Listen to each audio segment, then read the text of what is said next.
Sabe, Bruno, eu nunca dei muita moral para Deus, não. Nunca dei muita moral para Deus. Nunca tive religião. Mas hoje, quando eu acordei, eu decidi falar com ele. E eu falei com ele o seguinte: Deus, eu sei que eu vou morrer.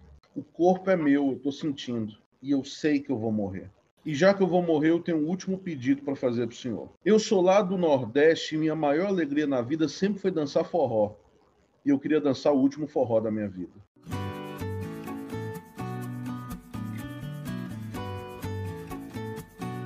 Seja bem-vindo, seja bem-vinda ao Instituto de Espiritualidade e Saúde.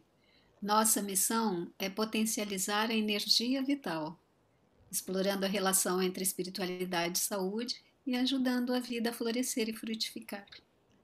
E por isso, no podcast de hoje, vamos conversar sobre o tema Espiritualidade em cuidados paliativos em tempos de pandemia de Covid-19, o lugar do cuidado espiritual.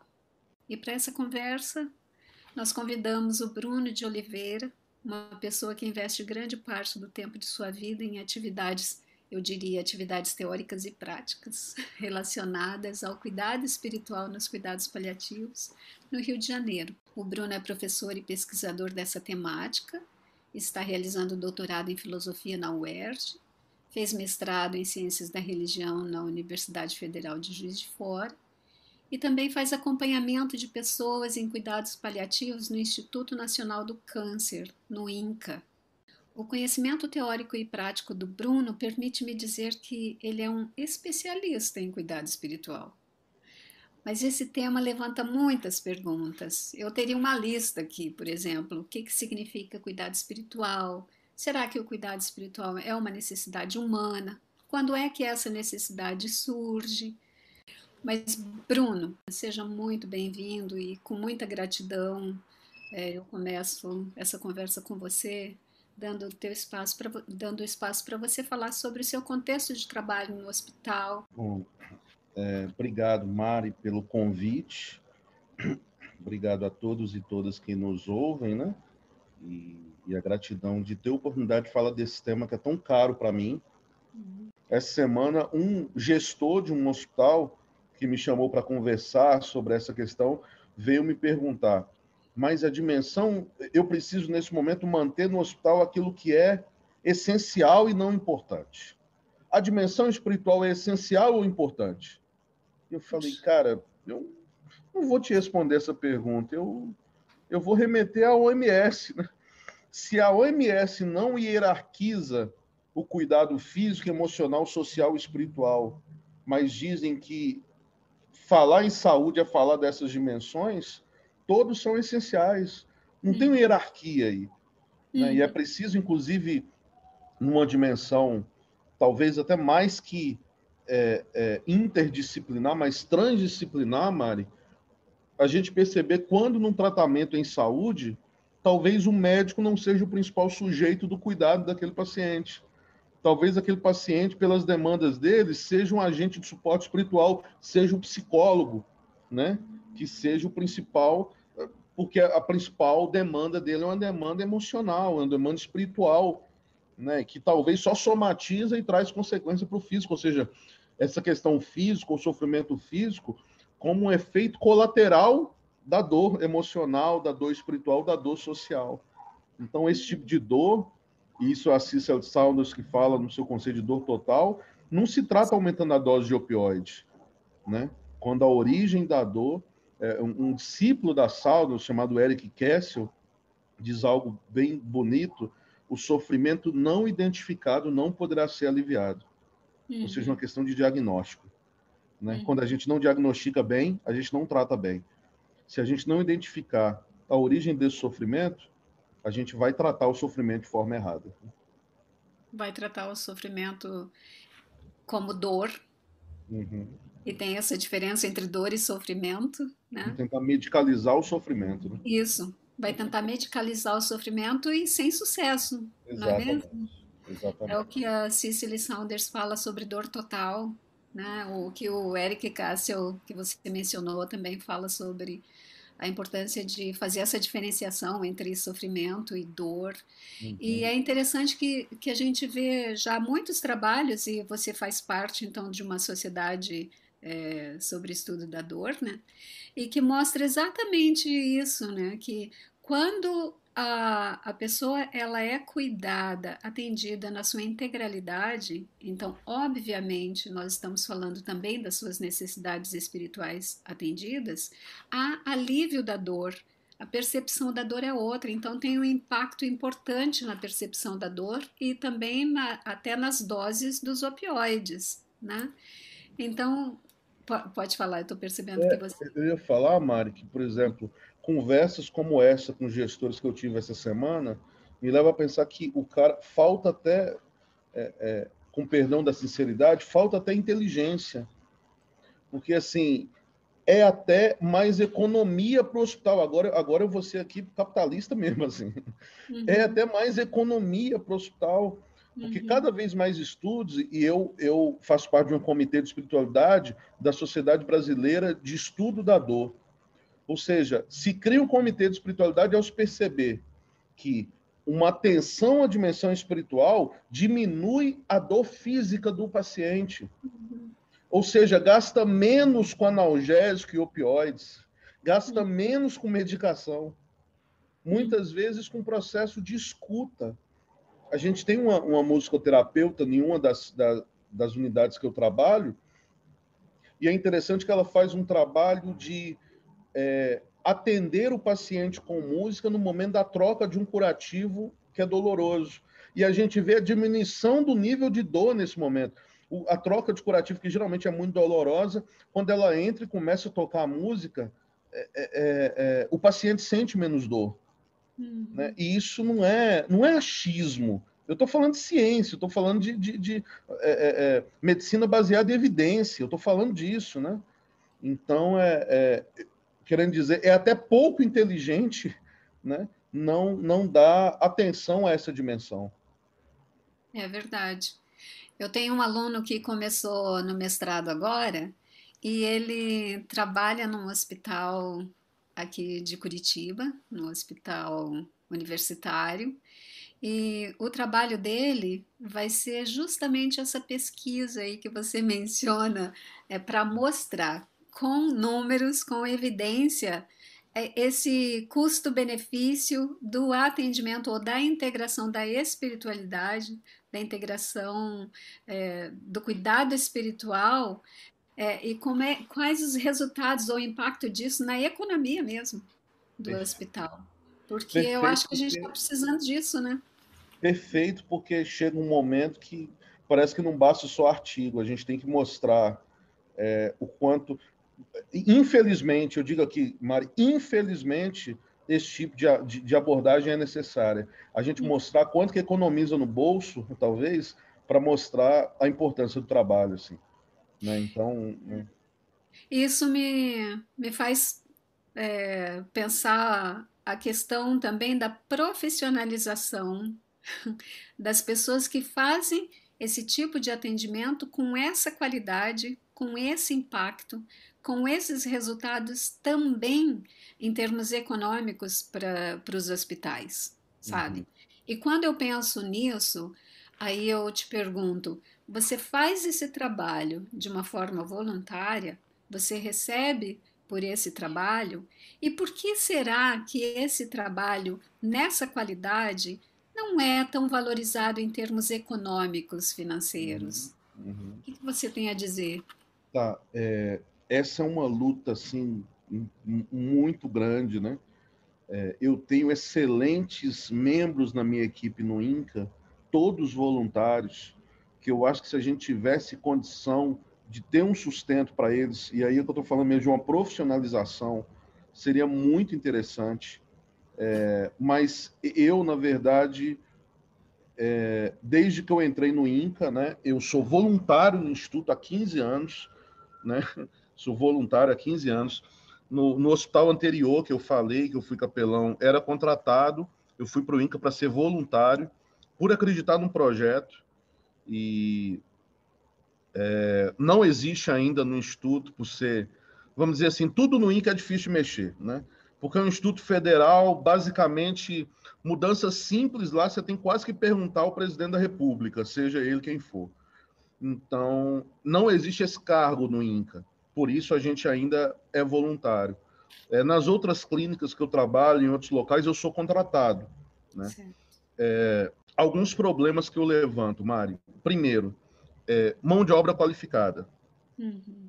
Então, a gente tem a maioria esmagadora dos cursos nessa área, que são chamados de cursos de capelania, não estão preocupados com qualidade, e isso daqui que eu estou fazendo é uma denúncia mesmo, né?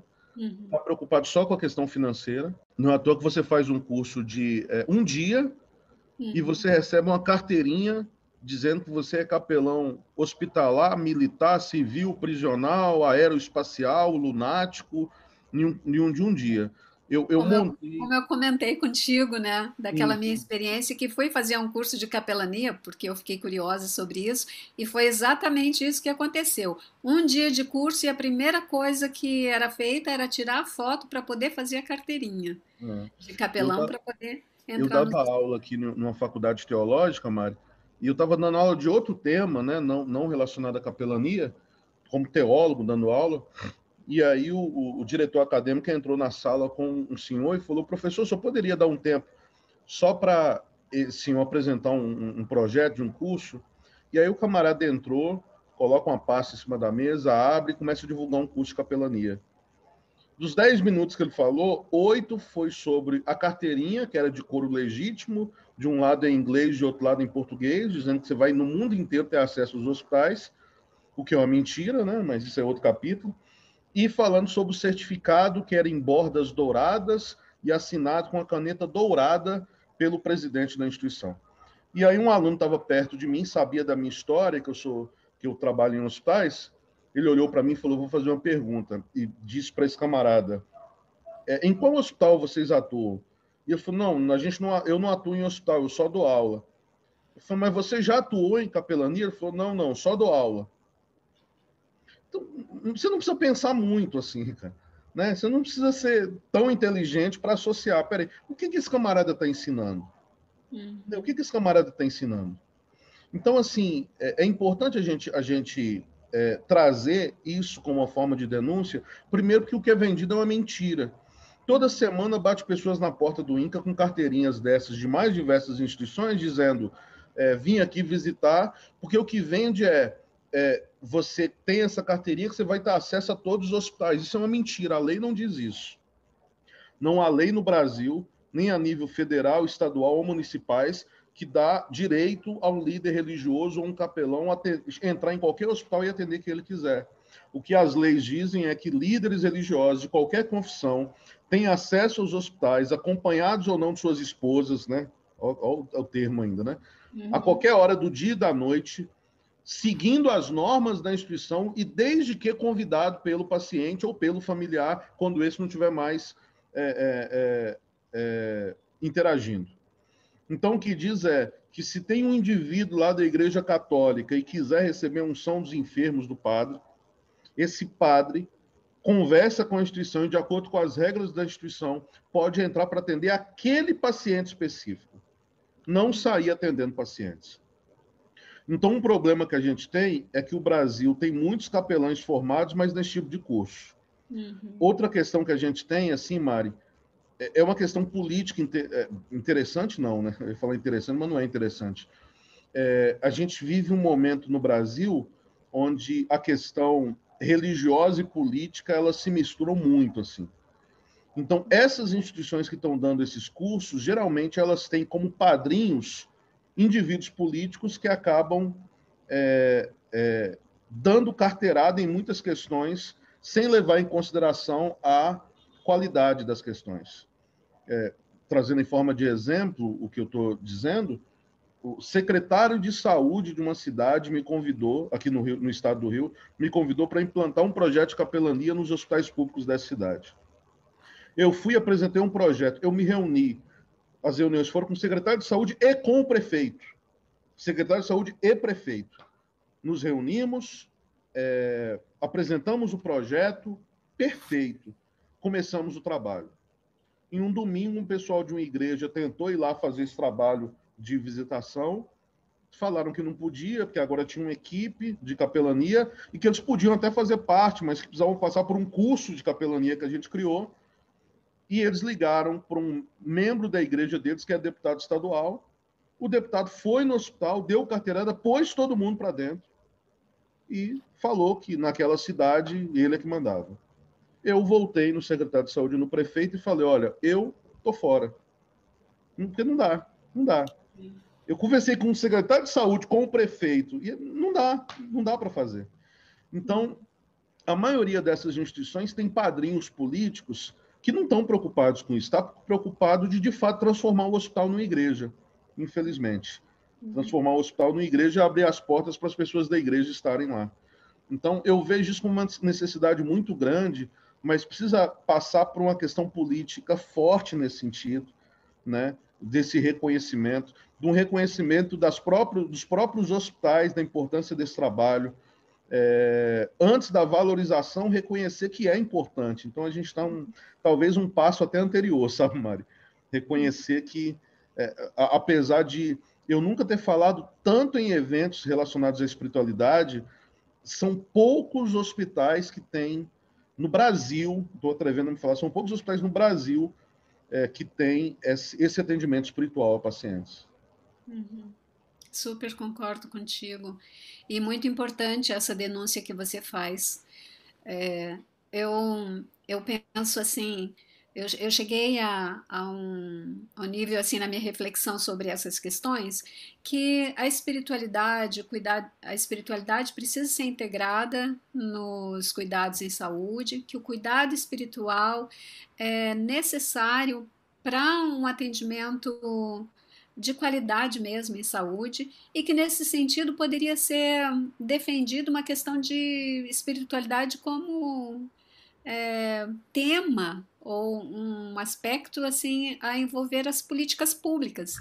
E aí quando eu penso nessas questões práticas envolvidas, eu penso, mas tem muito que caminhar ainda até chegar à defesa dessa integração como políticas públicas, né? Porque não seria possível nesse contexto que você descreve e que a gente conhece bem, em função do povo ser tão religioso e o quanto as pessoas é, confundem esses espaços públicos de atuação, onde a espiritualidade teria um papel tão impactante, eu diria, nos resultados em saúde, e como que pode acontecer em termos de resultado exatamente o oposto quando isso é mal feito, né?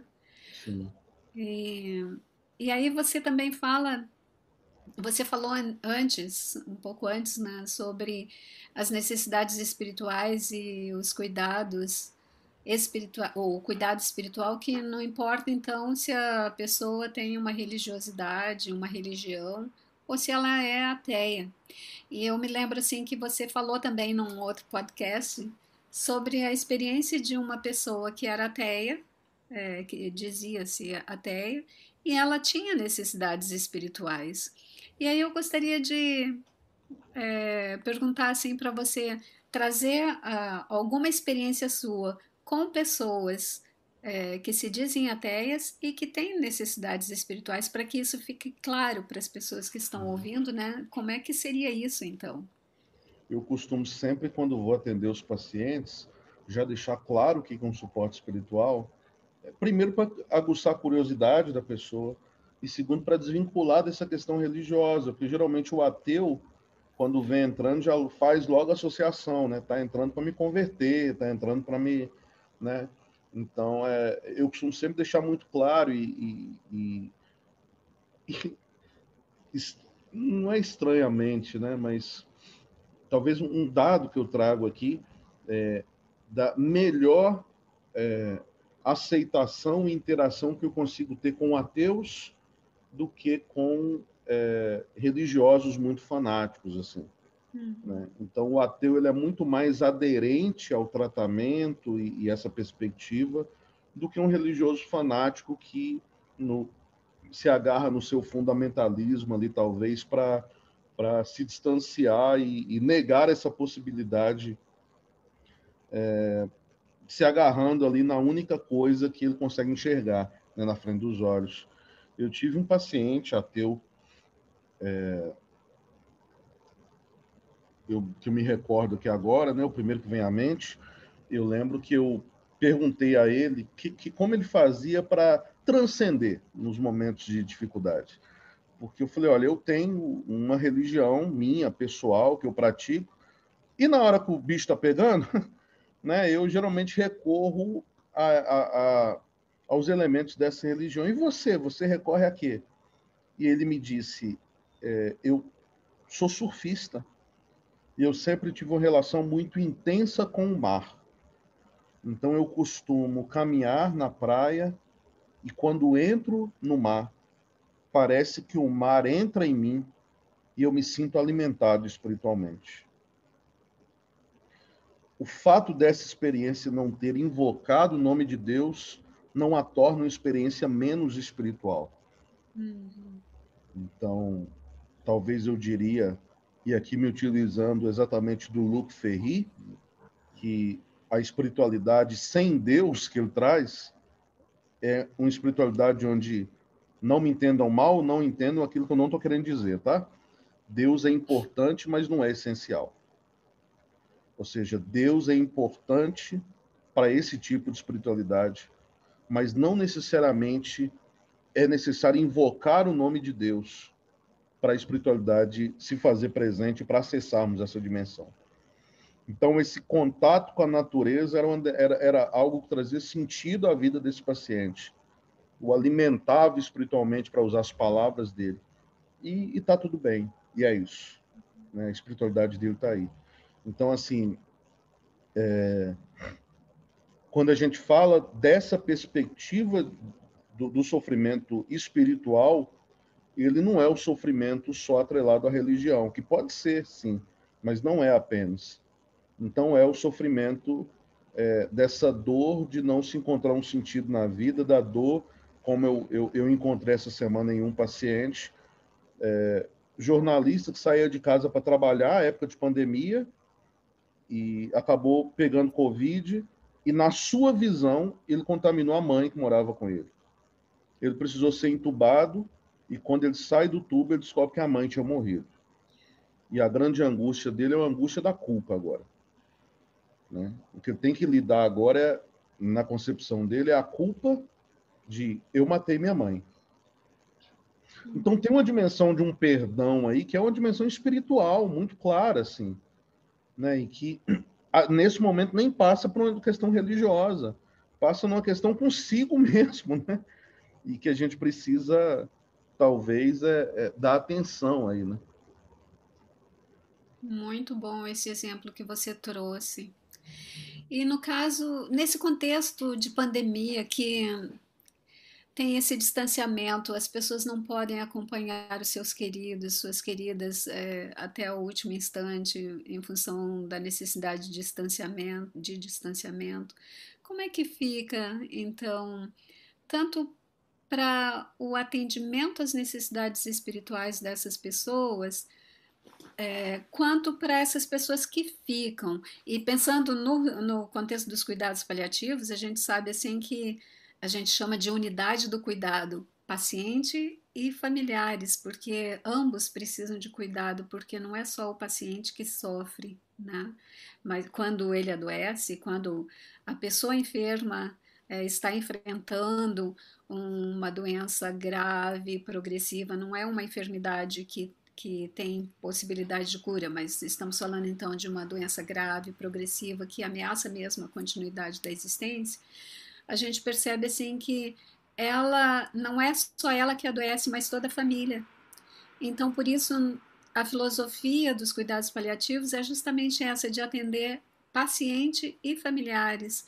E nesse contexto de Covid, como é que profissionais atuam, ou mesmo como que a gente pode prestar o cuidado para essas pessoas, ou ainda Essas pessoas, como é que elas estão lidando, se virando com esse sofrimento todo, Bruno? Com a tua experiência em cuidados paliativos, como é que você está vendo isso? A gente está tendo que repensar tudo, Uhum, né? A gente está vivendo uma situação que nossa geração não sabe o que que é, então a gente está tendo que repensar um luto não corpóreo, né? Um luto, como você descreveu, Mari, um luto sem despedida, né? uhum, Que a gente não estava pronto. Eu lembro uma filha de uma paciente que eu conversei no INCA, logo no início da pandemia, no ano passado, ela disse que a mãe passou mal, mas a mãe já tinha câncer, então estava acostumada de vez em quando ter que levar a mãe no hospital para alguma coisa. E aí subiu com o carro lá no INCA, deixou a mãe na porta do pronto atendimento e falou assim: mãe, pega sua ficha, vai passando aí que eu só vou estacionar o carro e já volto. E foi a última vez que ela viu a mãe. E quando ela voltou, a mãe tinha ido passar a ficha, mas como protocolo fazia ela estava com sintomas de Covid, fez o teste, deu positivo, foi internada, entubou, morreu no dia seguinte. E ela dizendo: olha, eu a única a última vez que eu vi minha mãe foi dizendo: só vou estacionar e já volto. E não vou ver que- mais, porque não tem velório. uhum. Não tem velório. Então, assim, Mari, é bem difícil e eu sempre vou duvidar nesse momento de quem vai ter resposta pronta ou algo bem estruturado, porque a gente está trocando a roda com o carro em movimento, sabe? Foi assim que eu me senti no ano passado. Uhum. Aprendendo a como lidar com isso, a gente começou com um projeto de rituais de despedidas online, né? Ou seja, ritos funerários online. E a gente tendo que aprender, cara, eu não sei nem se isso é certo fazer ou não, eu não sei nem se é o ideal fazer ou não, mas é o que a gente pode fazer agora, então vamos fazer, né? Que depois a gente pode, inclusive, avaliar e falar, cara, isso daí é tudo errado, não era para ser. Mas quando a gente está trocando a roda com o carro em movimento, é o risco que a gente corre. E a gente vai tentando fazer. Desde o início da pandemia, eu comecei a trabalhar nos covidários, né? E, e eu lembro que, na época, alguns conselhos de categorias profissionais orientaram alguns profissionais a não entrarem nos covidários, porque, diferente de médico e enfermeiro, essas categorias não têm preparo de paramentação e tudo. E aí uma gestora do hospital virou para mim e falou: Bruno, você é voluntário, eu sei que você não tem obrigação a nada, por isso daqui é um pedido de socorro. Os pacientes estão lá, ninguém tem coragem de ir, a gente precisa fazer chamada de vídeo, às vezes para despedir da família. Você pode ir? Falei, vamos. Só que para mim, naquele momento, Mari, eu estava assinando o atestado de óbito, porque a gente estava lidando com o desconhecido, então eu não sabia o que viria. Só para você ter ideia, que eu não estou exagerando, eu mandei um e-mail para o meu irmão com todas as minhas senhas bancárias, minhas senhas de rede social. Tem que até pegar de novo, agora que eu estou com medo. É isso mesmo. As minhas senhas bancárias, senhas de redes sociais e tudo. E eu falei, mano, por que você está fazendo isso? Eu falei, porque eu não sei. Porque eu não Uhum. sei o que pode acontecer. Então é isso, cara. Estou passando, documento importante está em tal gaveta, escritura do meu apartamento está não sei aonde, eu passei tudo. Então, assim, Mari, só para tentar chegar um pouco na sua pergunta, a gente está vivendo um momento bem tenso. Assim, algumas unidades hospitalares do Rio de Janeiro, que eu nem atuo diretamente, me chamaram para fazer um trabalho com a equipe de saúde também, que ia trabalhar com medo, que a despeito de toda essa glamuralização na mídia, de que os profissionais são os nossos heróis e não sei o que eu via na prática aqui era condomínio fazendo abaixo-assinado para a enfermeira não voltar para casa, porque ela era um risco para o condomínio, era família rejeitando o médico, era gente ter que alugar hotel para poder ficar porque a família não queria, casamentos acabando por causa disso, você vai trazer doença para minha filha ou para meu filho. Então, o que eu vi na prática foi muito isso. Uhum. E não dá nem para fazer juízo de valor, porque o medo estava imperando. Assim. Eu acho que nesse novo momento que a gente está vivendo, a gente está criando estratégias que a gente só vai pensar quando tudo acabar, assim. Eu acho que nesse momento a questão tecnológica que a gente vive, da virtualidade, ela ajudou bastante. né? Eu participei de muitos ritos de despedidas online, muitos mesmo, e de pessoas próximas a mim, mas também ministrando outros. E por mais que não seja o ideal, é o que é possível no momento, e como você descreveu, de uma relação próxima a você, é aquilo que acalenta nesse momento, aquilo que pode ser feito, e é uma forma da gente fazer. A gente sempre realizou no INCA o atendimento de luto pós-óbito, né? Então, a gente tem um sistema de assistência domiciliar, onde a gente vai na casa do paciente, mesmo após o óbito do paciente, para continuar acompanhando a família durante um tempo que for necessário. E hoje a gente tem feito isso através de ligações telefônicas, de monitoramento através de chamadas de vídeo, né? E a tecnologia tem ajudado nisso. A questão de um tablet com chamada de vídeo é uma coisa que talvez até o ano passado não era necessário, mas a partir do ano passado se tornou primordial em qualquer unidade hospitalar, né? Então, basicamente, a gente está mudando a roda com o carro em movimento, mas a gente está criando. Depois a gente pode olhar para trás e falar foi tudo errado, mas é o que a gente consegue fazer nesse momento, né? Uhum. É o que pode hoje, né? E é melhor pensar em estratégias do que ficar passivamente olhando e só Exato, lamentando e sentindo a dor, né? Mas exato, pelo menos a gente vai criando alternativas para lidar com esse tempo. É um exato. desafio, né? Uhum. Muito grande. É. Bruno, você também falou sobre a questão do diagnóstico, como é importante a gente fazer a anamnese espiritual. Quais dicas você daria para as várias especialidades em saúde, para enfermeiros, enfermeiras, pessoal da medicina e outras especialidades? Quais dicas você daria sobre como fazer um diagnóstico sem esperar que essa pessoa, esse profissional, vá fazer esse atendimento porque ele ou ela não é qualificada, não tem qualificação para um atendimento dessa natureza.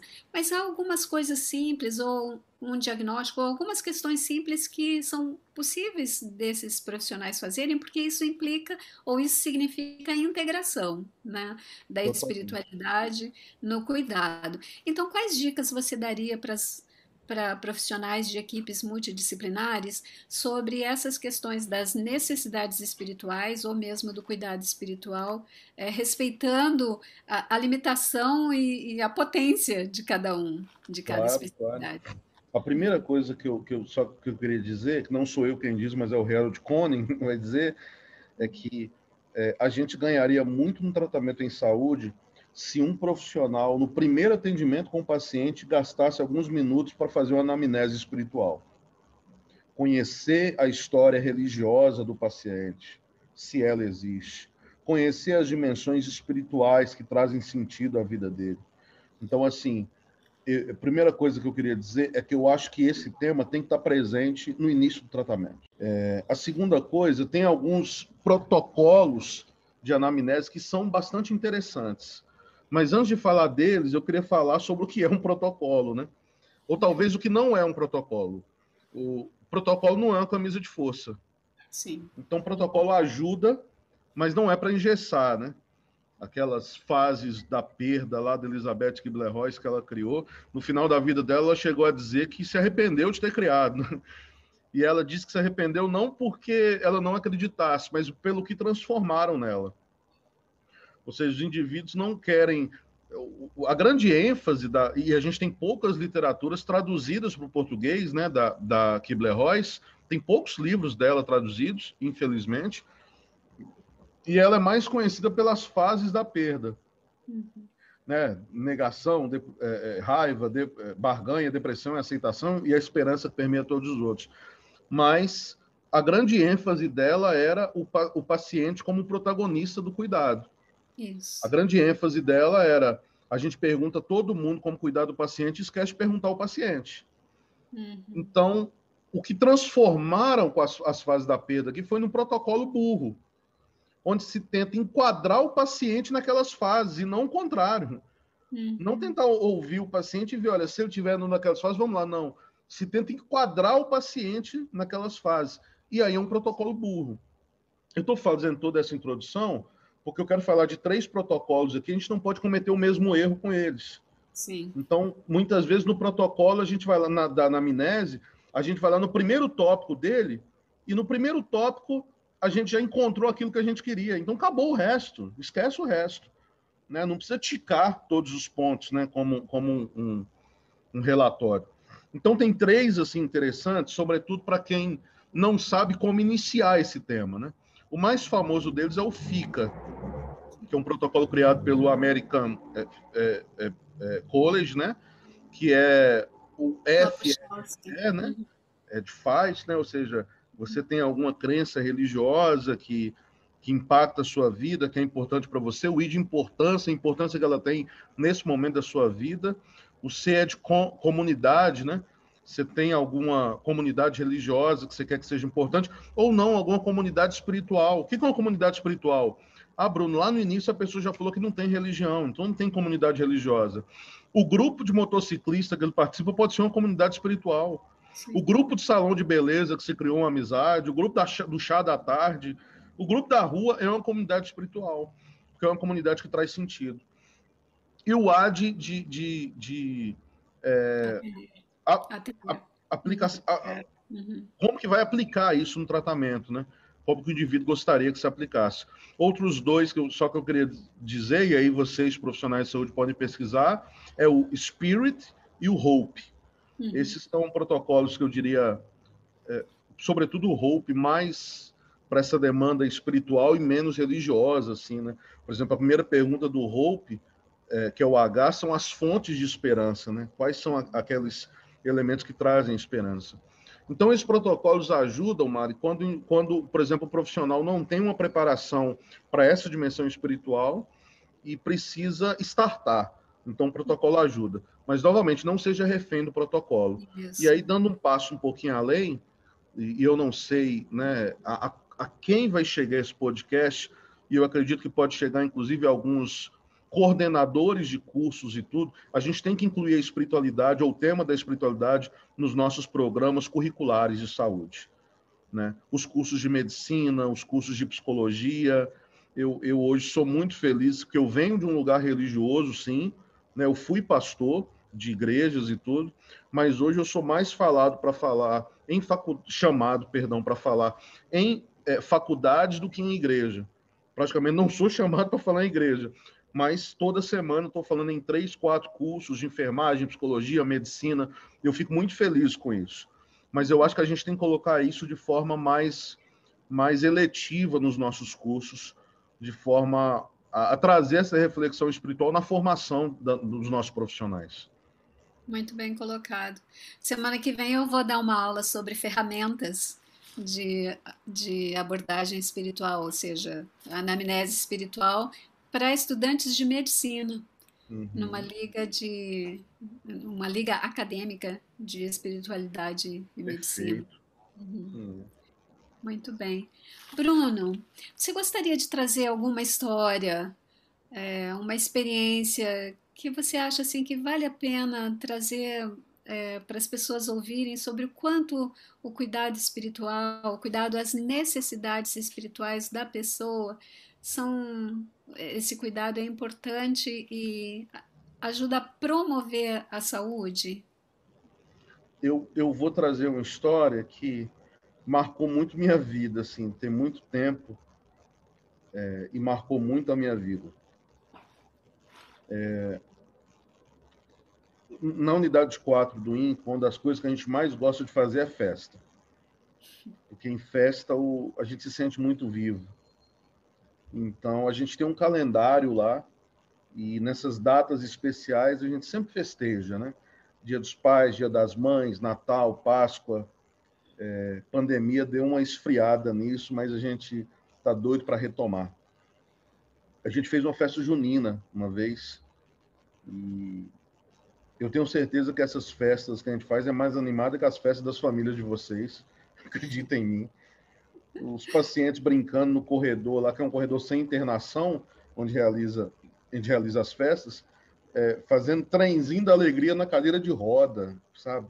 Uma alegria mesmo. Uhum. E eu, quando chego nessas festas, eu sou o rei do karaokê, né? Vamos cantar em karaokê. Então, põe o karaokê e começo a cantar, e trago os pacientes para cantar comigo e brinco muito. Desci uma fisioterapeuta para a festa, puxou minha mão, colocou um forró lá e falou: agora o Bruno vai dançar forró comigo.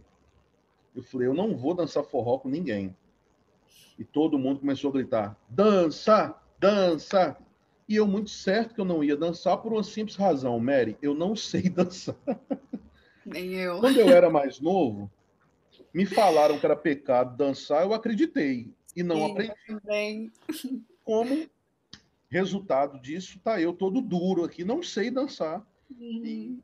tenho uma dificuldade muito grande na minha vida de pagar mico. Então, falei, não vou dançar. Para me ver livre daquela situação, enquanto ela puxava minha mão, eu estiquei a mão, agarrei a primeira mão que estava do meu lado e uni a mão dela. Era um paciente que aceitou dançar com ela. Ele não dançou, ele deu um show. Um, um show de deixar babando dançarinos frustrados como eu. E quando ele terminou, estava todo mundo em pé, batendo palma. E ele caiu no choro. Eu me aproximei, tá tudo bem? E ele só chorava. Eu puxei ele até a minha sala, dei um copo com água para ele e perguntei: seu fulano, você quer conversar? E ele me disse assim: sabe, Bruno, eu nunca dei muita moral para Deus, não. Nunca dei muita moral para Deus. Nunca tive religião. Mas hoje, quando eu acordei, eu decidi falar com ele. E eu falei com ele o seguinte: Deus, eu sei que eu vou morrer.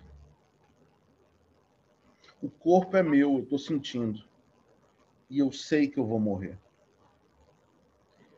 E já que eu vou morrer, eu tenho um último pedido para fazer para o senhor.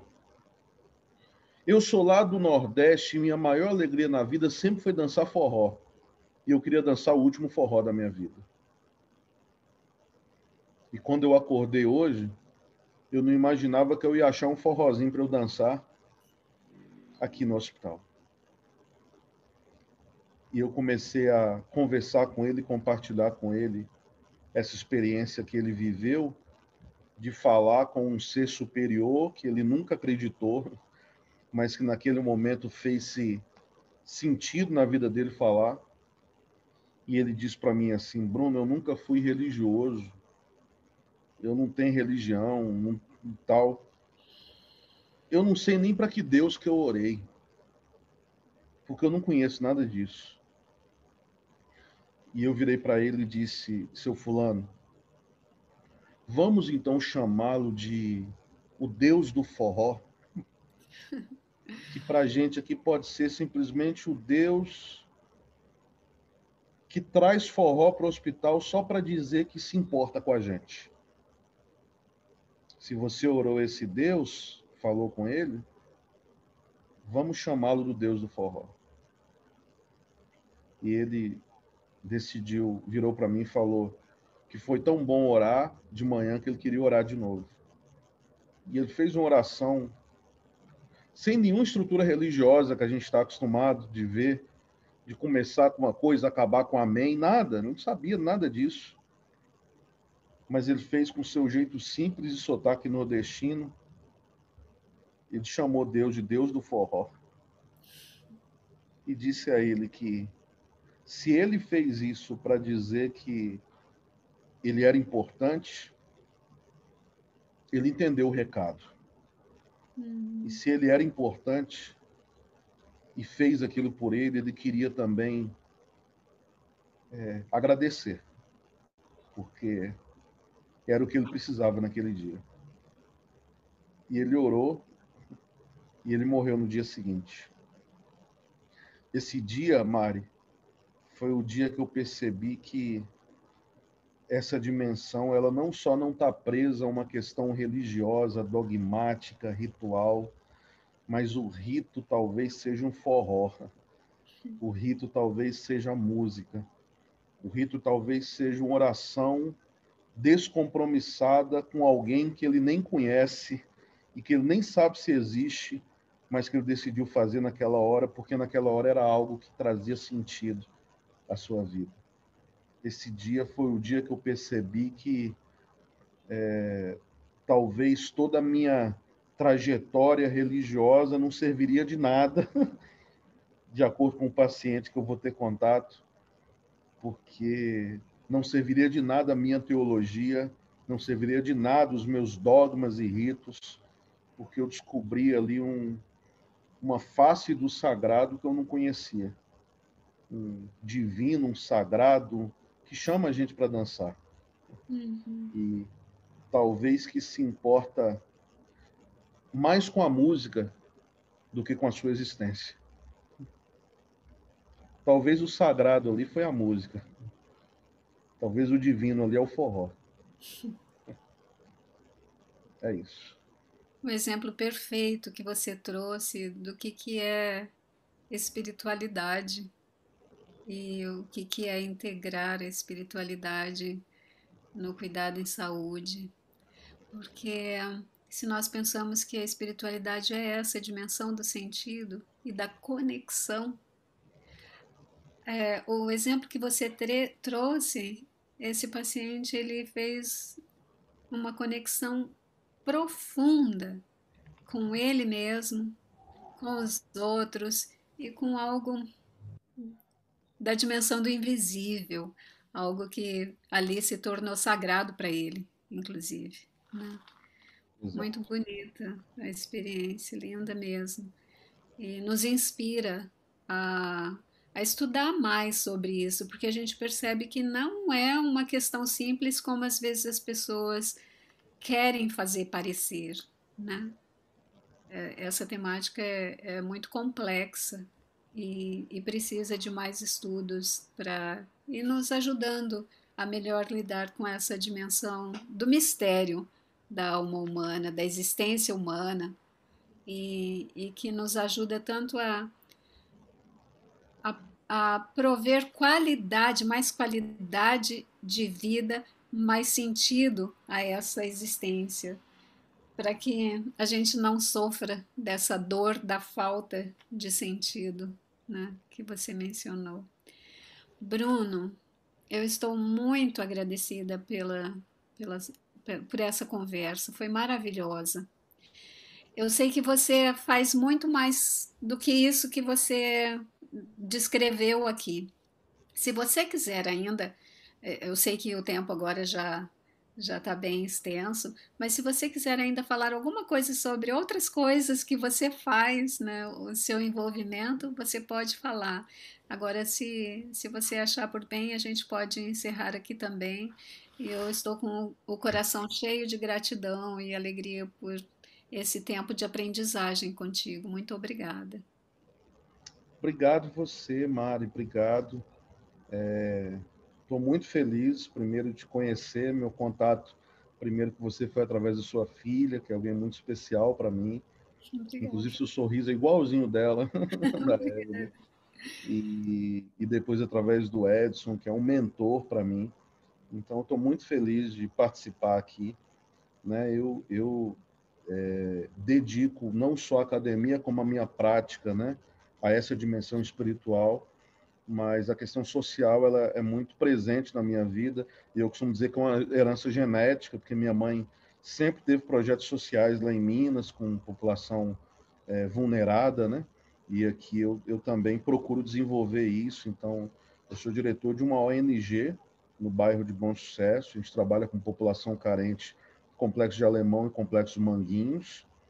E a gente faz um trabalho de assistência com emprego, com educação, com artes, né? Com tudo gratuito para crianças, adolescentes e jovens ali da comunidade. Então, eu divido o meu tempo hoje, né, entre a academia, né, dando aula em universidades, entre os hospitais onde atualmente eu trabalho, que é o INCA e o Núcleo Integrado de Geriatria, que é um hospital de transição aqui no Rio de Janeiro, que trabalha com o paciente que sai do hospital e faz uma transição para ir para casa, mas a gente tem lá também pacientes em reabilitação, em cuidados paliativos também, e que faz um brilhante trabalho. E o INCA, que é a Unidade Exclusiva de Cuidados Paliativos do Instituto Nacional de Câncer. Eu estou na possibilidade agora de entrar no terceiro hospital, mas a gente está em fase de negociação. E a ONG, né, que é outro trabalho que eu realizo aqui. Então, é basicamente isso. E minha gratidão a você, Mário, pelo convite. É uma honra muito grande, tá? Te conheci apenas de ler textos seus, que a Evelyn sempre me passava, nas palavras de, talvez, de Jó, né, da Bíblia. Te conhecia só de ouvir falar, né? E agora fico muito feliz com esse nosso contato e minha gratidão mesmo. Ai, gratidão minha também, Bruno. Muito obrigada mesmo. E que vida ocupada, que agenda ocupada, uma vida cheia de sentido, né? Isso Porque é aí. isso que nós precisamos. E esse sentido não está pronto. A gente que vai construindo, a gente que vai encontrando naquilo que a gente escolhe viver, Isso né? aí. Obrigada, Bruno. Obrigado você. Obrigado, Mário. Abraço.